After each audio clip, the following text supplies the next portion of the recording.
What's up, everybody? Welcome into another edition of the Hoops Betting Hour. It is the weekend. Cheers to the weekend. It's Saturday, June 5th, 2021. Got some things to talk about today. A new series starting in the NBA. Bucks Nets. This is going to be a war. It's going to be terrific.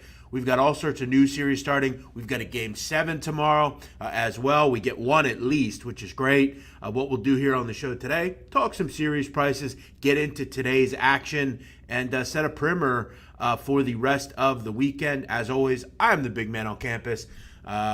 We are always presented by PicksWise and powered by FanDuel. Make sure you're checking out PicksWise for everything going on in the sports betting world. If you're new around here, we're here every day, noon Eastern, breaking down the card in the NBA all the way through the NBA Finals. And we bring in our guest for today. He's been a mainstay on the show on the weekends. One of the better cappers we have on the show. It's Spread Astaire. Spread, how you doing today? Good to see you.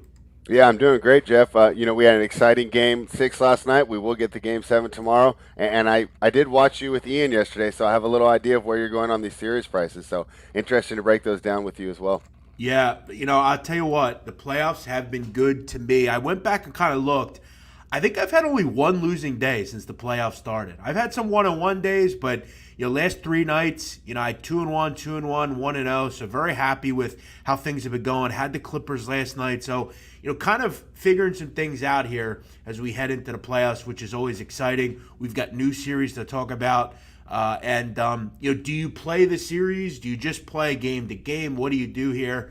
And we'll take a look at Bucks Nets, really the premier series we would imagine going forward in the NBA. As I said, welcome into everybody watching. If you're here live, thank you for joining us. If you have something to say, hit the chat box. A lot of people watch this on the replay, so if you're doing that, shout out to you as well for checking us out here on the Hoops Betting Hour. Spread, how have you been doing? How was your week? Are you starting to find your groove in the NBA? I know you were doing pretty well towards the end of the season. Yeah, the good times have continued. The Nuggets cashed for me on Thursday night, which was nice. Had the Suns money line on Thursday night as well. That got sweaty there at the end, huh? I almost feel that if Anthony Davis didn't put them in the hole, right, and he didn't go out there and try and prove like Charles Barkley and Snoop Dogg and whoever he was playing for, Phoenix might have lost that game, and we might have a Game 7 today. But alas, it didn't happen. But I've been doing very well, and I'm looking forward to hoping it continues into this next round. But it gets a lot tougher here. Favorites usually smash the first round. If you've been watching a while, you know that. But the second round, everything switches up, and you can't just ride these mismatches like we were like against Brooklyn over the Celtics and things like that. Yeah, for sure. And, you made a good point about kind of just – no, you only have one game today. You only had one game yesterday. Obviously, that is the lack of Game 7s. These series are closing out. You'll see that in the first round, as Spread alluded to. You'd have to imagine series like Bucks and Nets, that's going to be down to the wire. You're going to see plenty of games, plenty of great action. Let's recap last night. Clippers get it done, 104-97. Big-time fourth quarter. And we've seen this in this series. Games closed for the first 3. And then the winner pull away and win by, 6 to 10 points. And that's exactly what the Clippers did last night. Again, a very good defensive performance from the LA Clippers. Ever since they've went smaller, involving Nicholas Batum, involving, Reggie Jackson, involving Terrence Mann, we called for Luke Kennard to get some minutes. This has been big. Look, not playing Patrick Beverley. Patrick Beverley didn't play at all last night. Didn't play a minute. That's where you are in these series. Patrick Beverley has not gotten the job done. He was benched. Him and Zubac, they've went to smaller lineups, and it's worked out.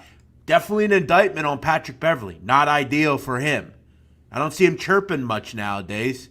No surprise there. But really a great coaching move by Tyronn Lue. I didn't know if he had it in him to do things like this, but a really high-level move to kind of go smaller, involve Batum a little bit more, give that length there. And look, Jackson's been very good. You're getting him to give you 20-plus points along with Paul George. Kawhi had 45 last night. Kawhi's starting to raid the press a little bit. They're not really talking about me too much. He propels them to a win here. Look, Dallas Mavericks don't have the ability to have just 7 points from Kristaps Porzingis. He needs to be better in 31 minutes. Nice win for the Clippers. They have been a different team since going smaller here. Yeah, you made a bunch of great points. Reggie Jackson, I didn't think those minutes would be good, but you know what? They need a guy with the supreme confidence like that, right? I mean, sometimes this team does struggle with confidence. Not Leonard, George, he does, right? But you got Reggie Jackson out there. He can miss 5 shots in a row. He still thinks he's the best option on the floor. I didn't think that would work.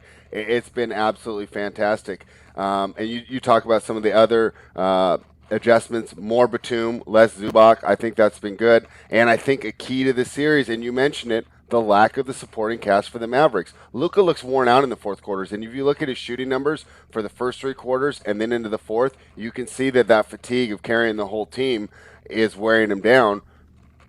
Carlisle's in a bind, though, because every time he's off the floor, they're getting absolutely destroyed. So he can't keep him on the bench very long.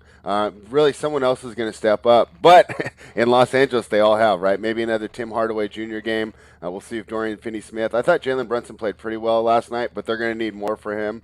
But it's going to be a great Game 7. And, first one where all the 6 road teams, teams win the game. I mean, do you think that continues here, Jeff? I mean, is it road court advantage? Yeah, I mean, I don't know if it's advantage. It seems to just kind of go that way. But when you're looking at this line for a Game 7, I'm blown away at what it is. 6.5 in a Game 7. In a series that, look, let's be real. I mean, there really haven't been any blowouts, have there? I mean, I have to go back and look. I mean, we look at Game 1, Dallas won that. You look at Game 2, Dallas won that. Game 3, Clippers won, but only by 10. Game 4 was the blowout. They won by, 25. But Mavericks win Game 5, and last night they win by, 7. That's a lot of points in a Game 7. Now, I don't know, are they just going to say, you know what? We're going to just entice you to take that. I mean, the whole world's going to be on the Mavs tomorrow. I mean, the whole world. They're going to use the road stuff. They're going to use it's 6.5 points in a Game 7. Okay, but what we've noticed here in this series spread, I hear you. It's a lot of points in a Game 7. But when you're looking down the road and saying, well, when you look at the wins in this series, every team in this, no game has been decided by 6 points or less. So when the team wins, they win by margin, mostly. Not by a ton. Yeah. You have the backdoor opportunity down to the final second. But something tells me this is a different team with the lineup changes they made. Again, I don't love to put a lot of stock in the Clippers in the playoffs, but last night went a long way in me trusting this group. I've been gun-shy with this team. I bet them Game 1. Came up short. Yeah. But they've looked different. We know they're a good offensive team. Defensively, they're really good. It seems like the Mavs are running out of gas, to be honest. It seems like they need Luka Doncic to score 40, or they're not going to have any shot. So, with bated breath, I'm going to say at this point, with a little foreshadowing to tomorrow's show, I'm probably going to lay the 6.5 here with the Clippers. I know it is a lot. I know, but I know what the public's going to look at. They're going to say Game 7, do or die. It's too many points. Look at the road teams in this series. It's Game 7. I think the Clippers are sick of seeing the press clippings that they can't win in the playoffs. They blow leads. So I'm going to be leaning towards the Clippers tomorrow if I can say that now. I'll bet you by tomorrow we get a better number. You make some great points, and of course we know that dog bettors and under bettors like to hit the market early. So I think that 6.5 will probably be 5.5 when we are on the show tomorrow morning. Another question I got you on a quick line move is the total here. Game 7s, bettors like the unders. Unders seem to happen. Open at 214, down to 212.5. Are you surprised that the total is that low? And I mean, how low does this get before we pivot to the over and we go against the narrative? Yeah, I've bet the total once in this series under, and that was Game 5. It came in. I'm not running to the window to bet an over in this series. I mean, I know these teams, are both pretty good defensively. You had that one game in Game 2 where it was just kind of all over the place. But, the pace is just so slow with these groups, right? I mean, it's not even decently fast. It's very slow. I mean, you're talking about 90 possessions a game. very slow from both teams. Obviously, every possession is going to mean something. I don't know. This kind of screams to me 113-103. So I kind of lean over, but I'm not running to the window with the tempo in this series. And I know I've talked about tempo. I think it's more important in college than the NBA, but yeah, I think it's probably a pretty good number, frankly. 211, 213-ish. That's kind of where I'd put this. All right. I think it's pretty good, to be honest. All right, let's move to first. Before we get into the actual game today, I want to just ask you, Spread. Are you, and I'm going to give out a series bet that I'm going to play here. I actually just bet it right before the show started. I'm going to take the Milwaukee Bucks. I'm actually going to take them plus 1.5 games here. Look, I'm in the belief that I think this could go 7, and I think if it does, it's a winner. I don't have to worry. I'm playing with house money at that point. I think that the Brooklyn Nets, I'm not saying they're overrated, but I don't know. I think this is a little high, man, to be honest. I don't think we're giving the Bucks enough credit. We obviously are looking at a Bucks team that look, over the years has, crapped on their leg when it mattered most, but this is a Nets team that's fairly unproven. This is a Nets team that, I don't really know how good defensively they are. This is a Brooklyn team that in 3 games this year lost 2 out of the 3 to the Bucks. I think Drew Holiday makes this group a much better team, and I'm willing to believe that I think this is a close, long series. I don't think that they're this much better than the Bucks. And look, ultimately, will they win? Probably, but I think it goes pretty deep. I'm just going to bank that it's not 4-2. I think Milwaukee's too good for it to be 4-2. So I'm gonna definitely lean on a series play with the Brooklyn or the Milwaukee Bucks plus 1.5 games here against Brooklyn. What are your thoughts on this series spread? Yeah, I like the Bucks as well, and I'm going to go ahead and just take them to win the series.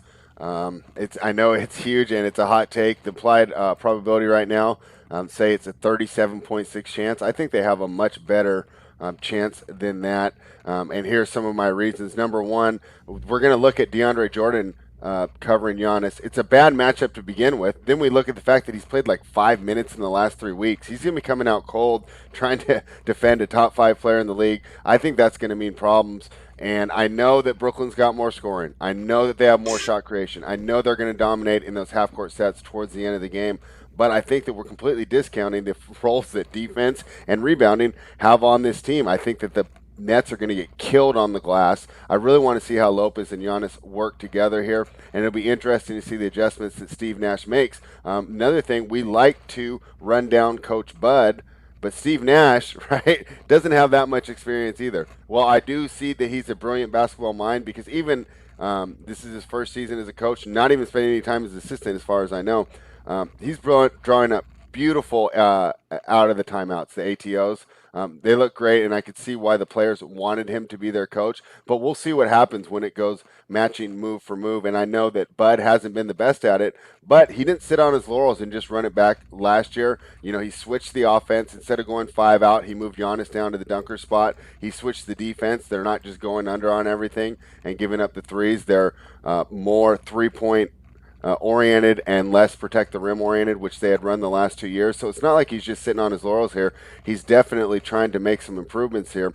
I do like the Bucks to get it done. I know it's a tough pick, but I think that it's close to 45% chance. They're giving me a 37% chance. I think it's a lot better than that. And the other thing that I love is that everybody just thinks that Harden is going to be a clutch playoff performer because he's standing next to Kevin Durant. He hasn't shown it ever in his career so far.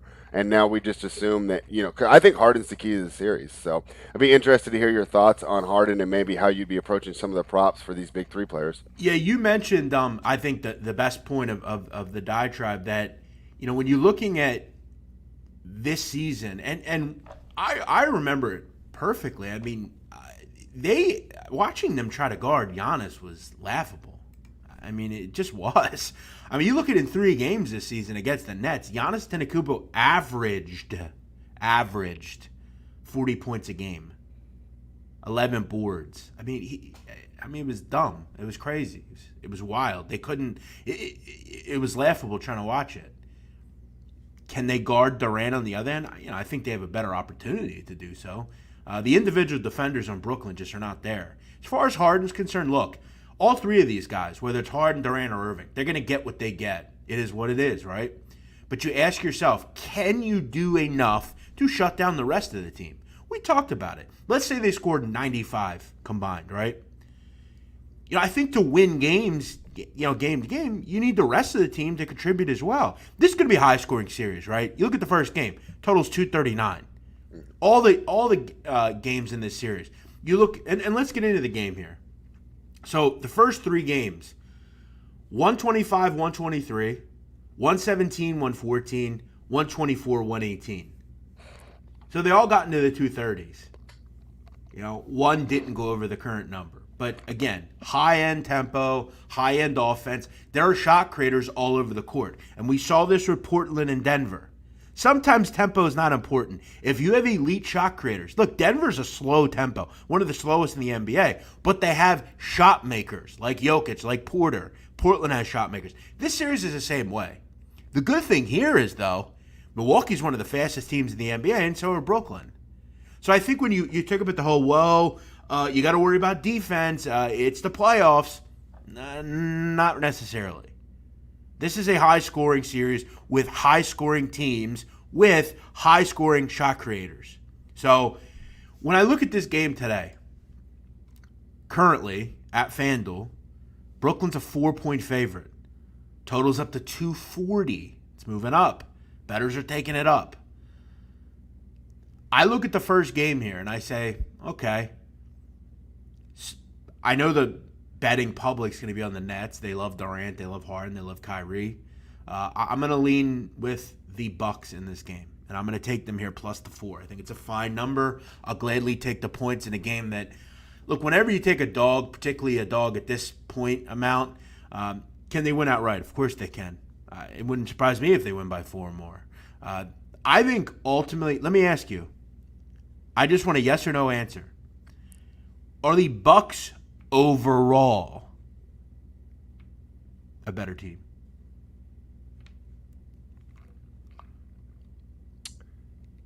Yes.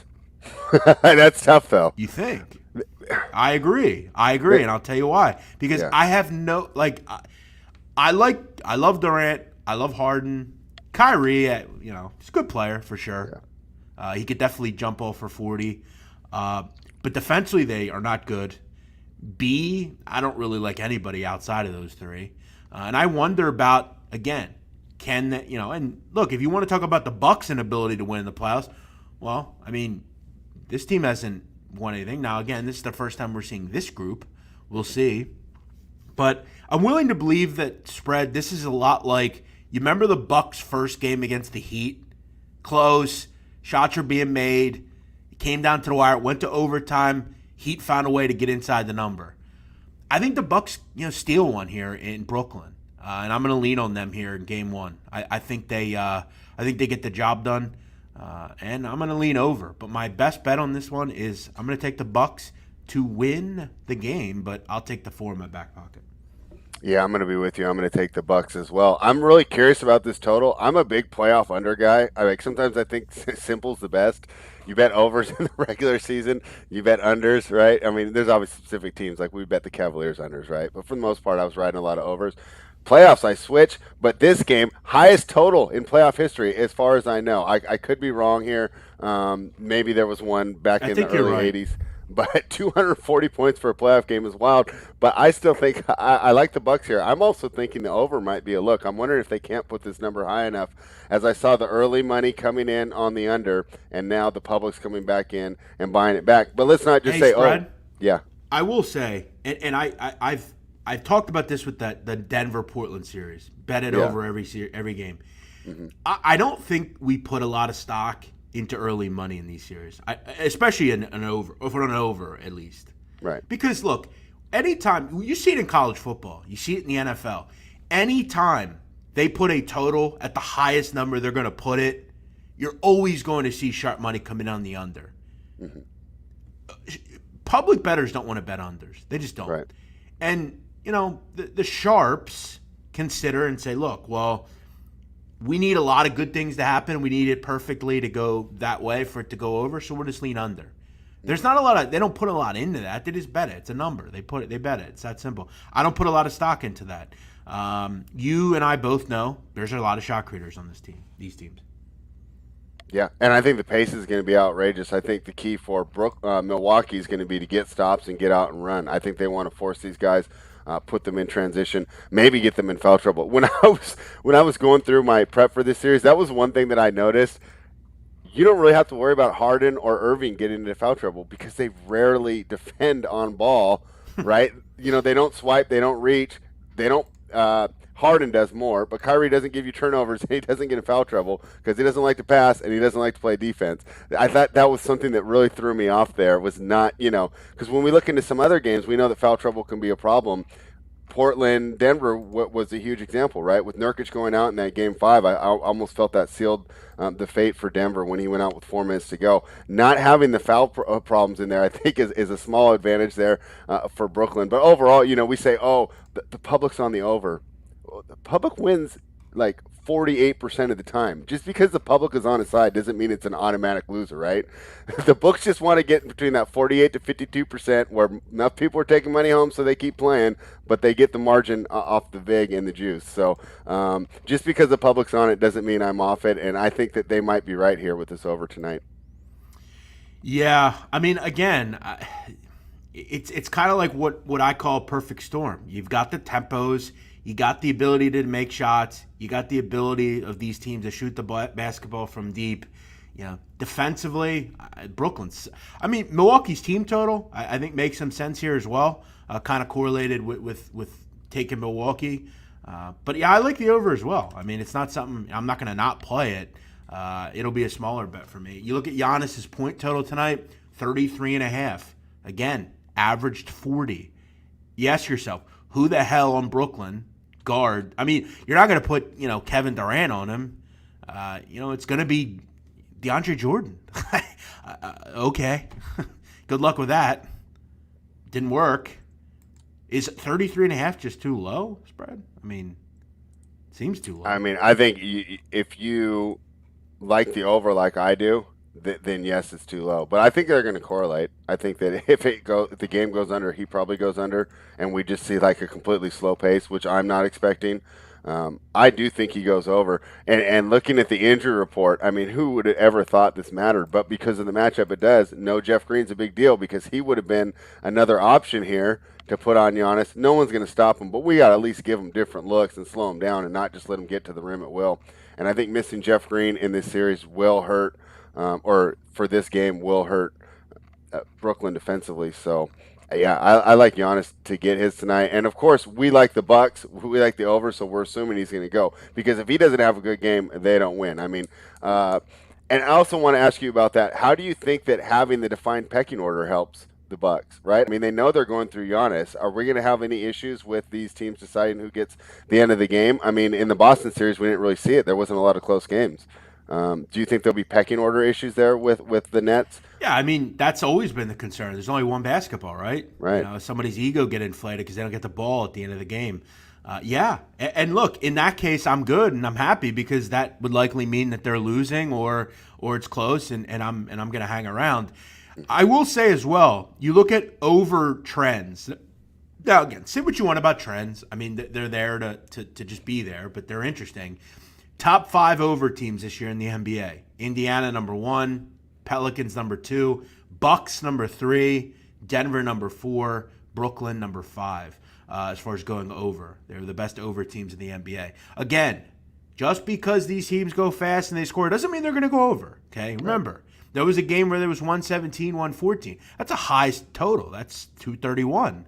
Mm-hmm. They didn't go over. That didn't go over. You wouldn't have gotten to the over in this case. So you need someone to get into the 120s here. You need both teams to get into the 120s, basically. So, and I think we see that. I think this series is a lot of 126, 122 type of games. Again, maybe sometimes just having pace is helpful, but when you have pace and how many shot creators on the court with these two teams? I mean, it's just incredible. It's going to be awesome to watch this game. I'm not sure, and again, I know that I'll say this. by the NBA, I think this is a disastrous time slot. Disaster. I don't know what they're doing with this time slot. Why not put this game on at 3:30 Eastern? Who the hell's going to be home watching this? Everybody's out right now. I don't know. Look, open your eyes, NBA. The whole world's out right now.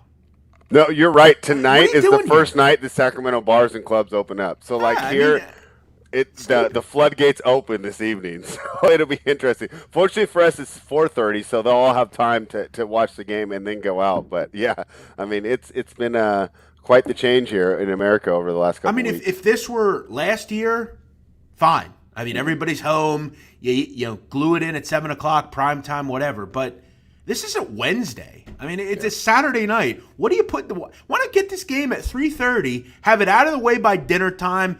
You know, and that's that. I mean, what are you doing here, NBA?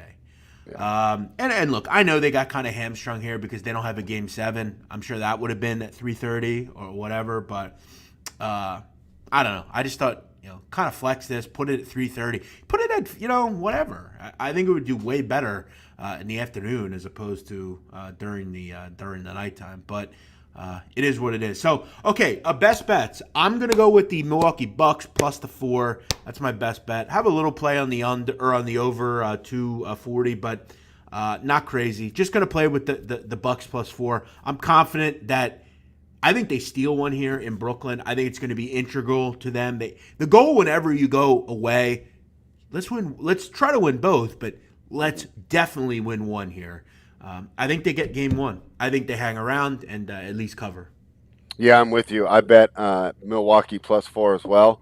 I was actually disappointed. I thought that I would get 4.5 and 5 by the time we were on the show today. So obviously Milwaukee is getting some respect in the market. I thought Brooklyn was going to be a huge public team taking a lot of money. Wasn't that case, but I'm satisfied with the plus 4, and I think they get it done. So I put a little on the money line as well. Couple of things that I want to just throw out there as well. Rob Pelinka says the goal is to keep the Lakers core together. Well, look, that'll be the goal, but you know, we'll see if listen, Rob Pelinka's got to get. It's not necessarily the core is going to stay. I mean, unless LeBron James retires, he ain't leaving. You got to get better auxiliary pieces. I mean, this team around them suck. That's why, you know, look, if you had, you know, Drew Holiday last night, you know, the other night, you win. You didn't have that kind of player. Mm-hmm. So, and you got to figure out, you got to get LeBron healthy. I mean, at the end of the day, LeBron James was not fully healthy. Is LeBron James fully engaged in the NBA anymore? He doesn't seem like it to me. It doesn't seem like he has that instinct anymore. So their goal is to keep that.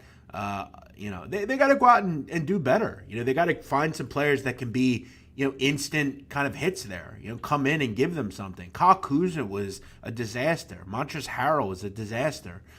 They've got to get those players to hit. Terry Stotts is out as coach at Portland. 9 seasons, which is way too many. I feel like he should have been fired 3 or 4 years ago. I think the writing was on the wall, Thursday night? He was gone Friday morning. Pretty simple. Yeah, just touch on your Lakers thing. That's going to be an interesting rebuild there. They only have like 5 players under contract, and they're pretty close to the cap. And players who aren't under contract are Horton Tucker, Caruso, and Schrader, who, of course, had the huge Instagram issues today. So I don't expect him to come back. Then did you see Magic jump on the radio and basically just run him down? Like, they want him out of town. He said he's not a Laker. He failed when we needed him. I said, wow. He said, in the very end, he goes, but, of course, if he comes back, I'll root for him. Thanks, Magic, right? I think that's an interesting situation. Portland, they needed to make that move, but are you enthusiastic about those candidates? Are you excited about a Jason Kidd-led team here? Wasn't too impressed with his run there in Milwaukee. No, I'm not. I'm not impressed by that. Listen, I ultimately think Damian Lillard will leave Portland. I don't know. He just comes across to me as a guy that I think, you know, loves to win, loves to compete, loves to have a challenge, and I think he's growing tired of Portland. He's growing tired. We'll see if they make the right decision at coach. I don't.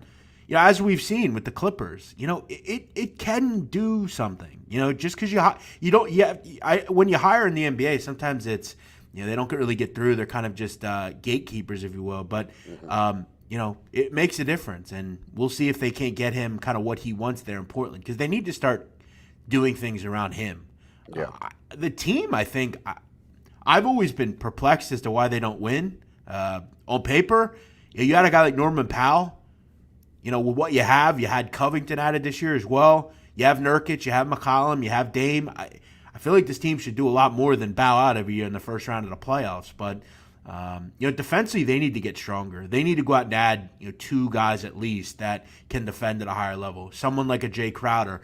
Guys that are just. I'm not asking for the best defenders in the league at every position, but I'm going to ask that players, if they're going to play, they guard a little bit. And sometimes you have to take one for the other, but they need to get better and stronger and tougher on the defensive end. As always, we're here every day. If you're new around here, make sure you hit the subscribe button. We're here every day at noon Eastern. I bring on the best handicappers in the NBA space to break down these cards each day. So I urge you, make sure you come in and say hello. As far as one other thing, did want to throw out there. I am going to play Baltimore today. The Orioles, first 5. John Means is on the mound. I played... Outside of last start, I've taken every John Means game. The only reason I didn't play John Means last game is because I forgot it was a doubleheader and I forgot he pitched that day. But I've been very in the money with taking John Means. I bet a lot of first 5s recently, and I'm going to do that again today. I do not want to take the bullpen with the Baltimore Orioles. I don't trust them. Keep in mind, Orioles have won 3 in a row, had a bad skid, but they've won 3 in a row. They're scoring runs. John Means has been obviously terrific all year. I've said he's a top 3 pitcher in baseball, basically. And I look at this matchup here. I don't like the Indians. I don't like their lineup. Aaron Savali, not running the wind to the back him. He's been pretty good, but I think they can scratch out a run or two here, get a win. I'm going to take them on the first 5 here against the Indians. That game goes off at 4:05 Eastern at Camden Yards in Charm City. Spread, as always, let us know where we can find you. Let us know what you have going on today.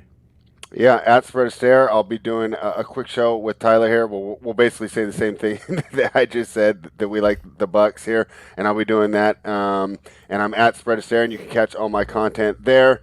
Not much other than that. I'm really excited for tomorrow morning because I can't wait to hear your thoughts on this Philadelphia series and the feeling around the town, because I go on the Sixers subreddit, but I don't know if that gives me the same feeling of how the Philadelphia fans really feel. They seem pretty optimistic there, even with the meniscus tear. Is that accurate? Yeah, I mean, Joel Embiid could have a broken leg and they would be optimistic that he would be coming back. They're delusional. This fan base is totally different than what it once was. And look, there are certain parts of this fan base that had to go. I mean, when I was younger, there was a lot of bad things that went on with this fan base. I mean, throwing people down concourses, and it was stuff that really you can't have in games and things. But this fan base now is just everything's great, everything's roses. They always win, which they don't. I mean, they've been massively underperforming. I don't think Joel Embiid's coming back. I think it's a lot worse than people think. A meniscus tear is not a rolled ankle or something. Okay? And the problem is, in a series like this, is if he's out 3 games, that's the difference. Yeah. It could be the difference. And this team is not good without Joel Embiid. They're just not. Right. And people are not giving enough credit to the Hawks. I've taken the Hawks. I already bet them plus 155 to win this series. I don't know if we'll see Joel Embiid. I mean, these people that think he's going to play tomorrow, I mean, what? Come on. I mean, he might try, but he's not going to be, he's not going to be what you need him to be. And that's the issue. And that's the growing kind of annoyance in this town, is that for my entire life, there's always something. When Allen was healthy, when Allen was at his heyday, it was, he had every injury in the book. And, Allen was tough and just played through it. But, Joel Embiid, every time something, goes well, he gets injured. It sucks. So, no, I don't think that it's going to be something he's going to come right back from. But that fan base will tell you that they always win, and the series is always going to be theirs for the taking and whatnot. But Trae Young's legit. Wouldn't surprise me if he comes in and pulls one out of the hat tomorrow in Philly. So we'll talk about that tomorrow. Spread will rejoin me for the Sunday edition of the Hoops Betting Hour. Go check out Spread Astaire on Twitter. I'll put his I'll put his handle in the chat box. For me, make sure you check out The Sit Down. It's my other project that I'm doing right now. You can find it on iTunes, Google Podcasts, Spotify, wherever you get your podcasts. Just search The Sit Down. It's a Mafia history podcast. We talk about everything Mafia. We talk about news, all sorts of stuff going on in the mob. We profile someone every week. We've done a lot of great shows. Whitey Bulger, John Gotti, Vincent Gigante, Nicky Scarfo, Joe Messino, the Mob Cops, the Philadelphia Black Mafia, Tommy Patera. We've done all sorts of great episodes. Got a lot of good ones coming up. We still got to do Carlo Gambino. Still got to do Greg Scarpa, Anthony Casso, the Chicago guys. So many people to talk about. Meyer Lancey, Lucky Luciano.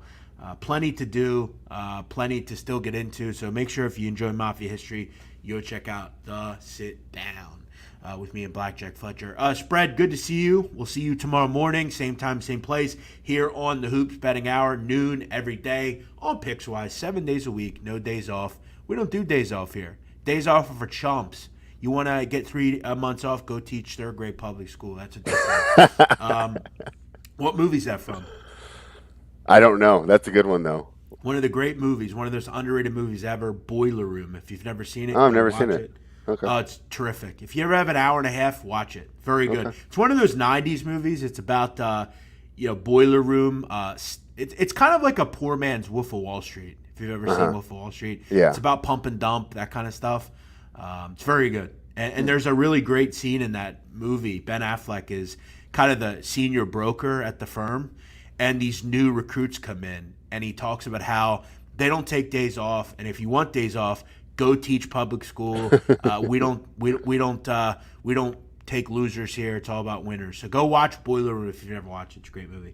All right, we're out of here. Have a great night. Enjoy your Saturday. Enjoy Bucks Nets today. Spread and I both like Milwaukee plus the 4. I'm the big man. He's Spread Astaire. See you later. Bye-bye.